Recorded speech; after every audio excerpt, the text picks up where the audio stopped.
Yeah. This is a National Historic Site, ladies and gentlemen. This is how we treat it. Crazy.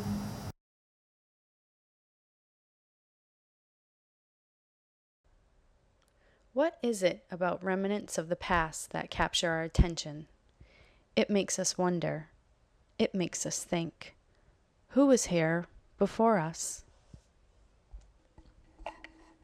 I grew up in Leominster, Massachusetts, which was about 15 minutes from an Army base called Fort Devens in Ayer, Massachusetts.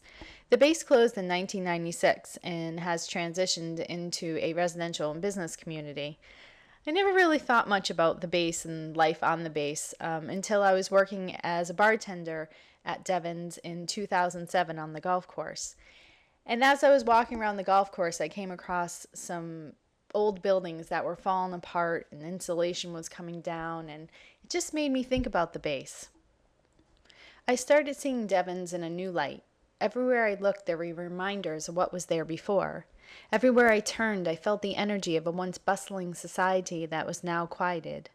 But the ghost of this now quiet society kept tugging at my curiosity. Devens was a culturally diverse community in the center of a primarily white agrarian society.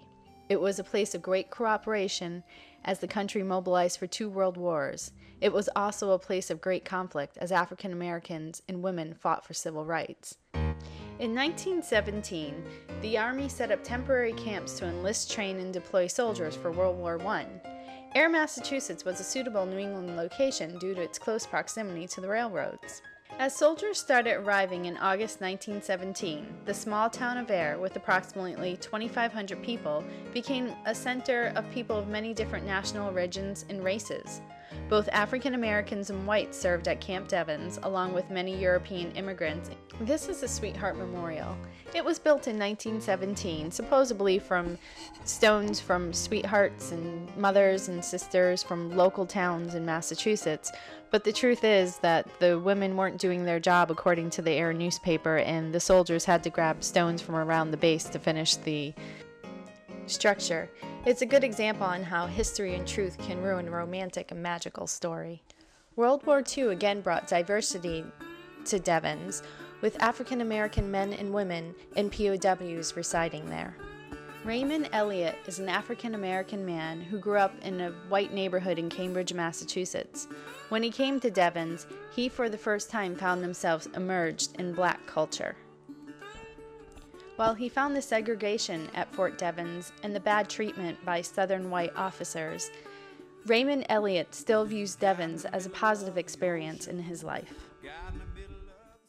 That's why I said it's bittersweet, because Yeah. I just loved, first of all, being immersed into that black culture was just the most exciting thing I could ever remember, because here I saw men of different capacities of greatness and you know, and the less than greatness and whatever, but all different qualities and abilities, and I was amazed, because you see, all of that I've been fed from the media was the blacks' inferiority, you see, intellectually, you know, how they used to try to show the brains was size of brain and all that stuff.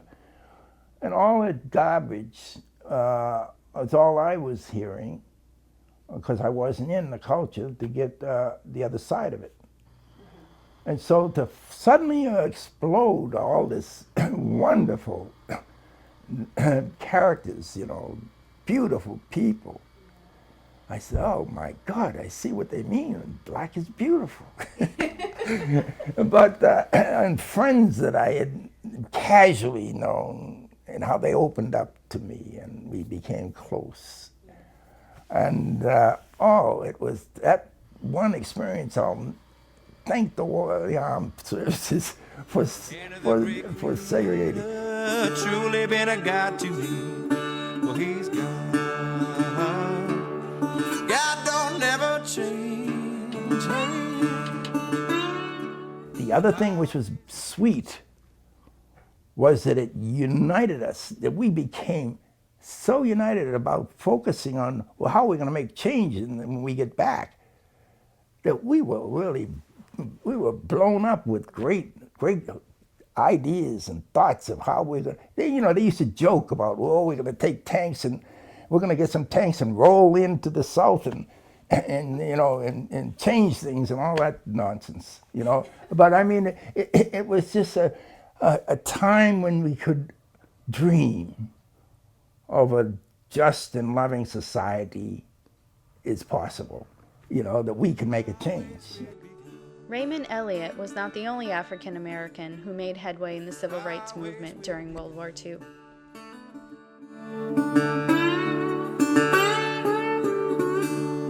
Well, he's got influenza, got a doctor too. At the time of your sickness, he truly been a God to you. Well, he's God. God don't never change. Hey.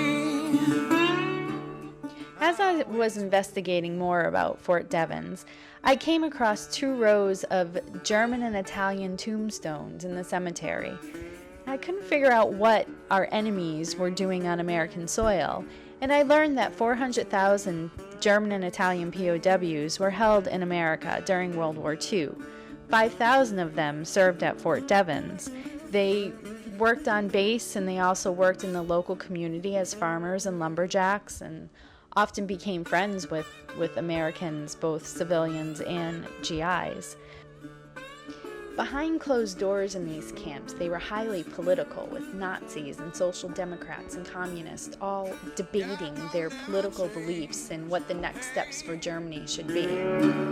Highways will be gone.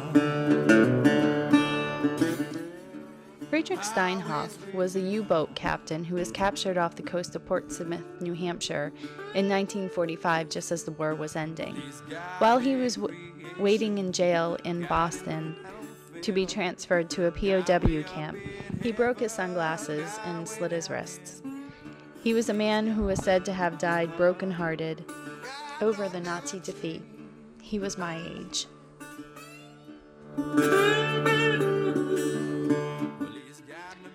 One of the downsides to the German POWs being here on American soil was they were often held in higher status than the African Americans serving on the bases, and this is something that Raymond Elliott also noticed. I know one time we was on a train and we had prisoners on it being transported, and we could only eat in a certain portion of the train. Mm-hmm. The Pullman train, and the German prisoners were allowed to eat with the whites. I mean, they weren't segregated. Unfortunately, this type of discrimination also existed at Fort Devens. There has always been a post commander's house on base, and it's my favorite house on base and a house that I would love to live in. My favorite part is a row of pine trees that leads from the house down the alley to the flagpole on the training field. Unfortunately, it's zoned for business use, so I cannot live there. I'm hoping they change that for me, considering I'm making a movie and all. Fort Devens closed its doors in 1996. Fort Devens gave countless women new opportunities. It opened the door for African American men and women to finally have their voice in the armed forces. It gave German and Italian POWs a chance to learn about democracy and other ways of life. It allowed people to dream, and it allowed people to realize their goals. No matter what the people might say, sometimes I wish we could quit the games we play. Look at me now. Gotta open your eyes, tell me what you see. Lost and then found. When life ain't easy and the road is long, when you're trying to be the man you wanna be.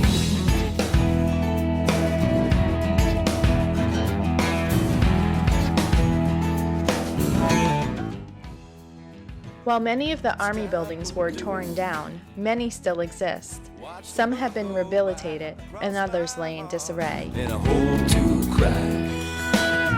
Well, time don't stop for no one, and I'm just Today, the halls are filled with peeling paint, graffiti, chunks of fallen concrete, broken windows with cold, stale air pouring out of them that would even scare death. These halls wait for its new life to emerge, so warm bodies can mingle with the ghosts of the past and hopefully feed off of their courage. Few people know of the rich history of Fort Devens. It is a history that should be told and remembered.